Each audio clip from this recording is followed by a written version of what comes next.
आज हम स्थिर सरकार की बात कर रहे हैं। आज हम अगली बार 400 पार की बात कर रहे हैं और इसलिए गणेश जी का दिल्ली जाना आवश्यक है। और स्थिर सरकार का अंतर क्या होता है?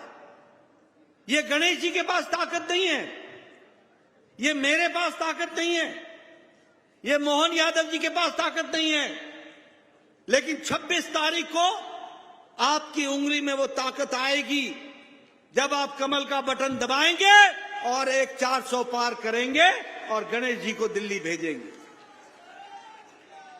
ये हमारी ताकत नहीं है, लेकिन स्थिर सरकार से फर्क क्या पड़ता है? स्थिर सरकार से फर्क यह पड़ता है, यहां बैठे हैं प्रभात झा जी, यहां बैठे हैं सारे बड़े लोग, 30 साल से 40 साल से, और वैसे तो कहें 1951 से 4-4, 5-5 पीढ़ी खप गई। हम नारा लगाते थे, एक देश में 2 निशान, 2 विधान, 2 प्रधान नहीं चलेंगे।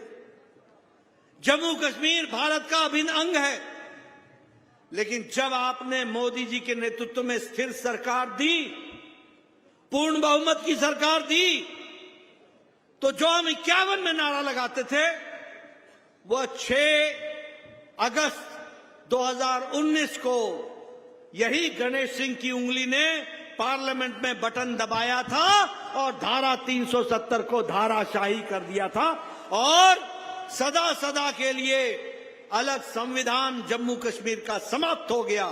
धारा 370 का प्रावधान समाप्त हो गया, जिसके लिए 4-4, 5-5 पीढ़ी खप गई।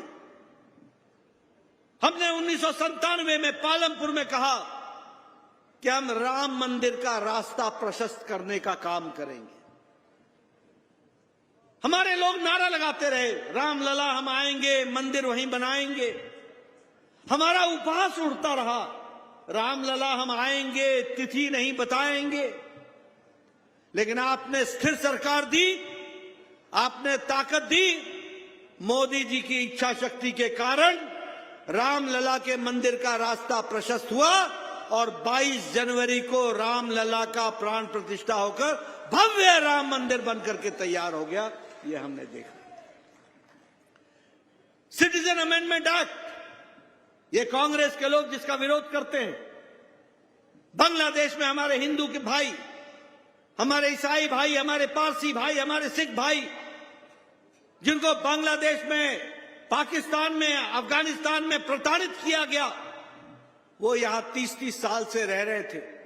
हमारे सिंधी भाई इंदौर में रह रहे थे, उनको नागरिकता नहीं मिल रही थी, उनके बच्चे मेडिकल कॉलेज में पढ़ नहीं सकते थे, मकान खरीद नहीं सकते थे, जमीन खरीद नहीं सकते थे।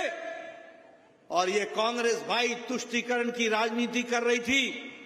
लेकिन आपने स्थिर सरकार दी, सिटीजन अमेंडमेंट एक्ट आया और अब उनको यहां पर नागरिकता देने का कानून बन गया और उस काम को आगे बढ़ाया है।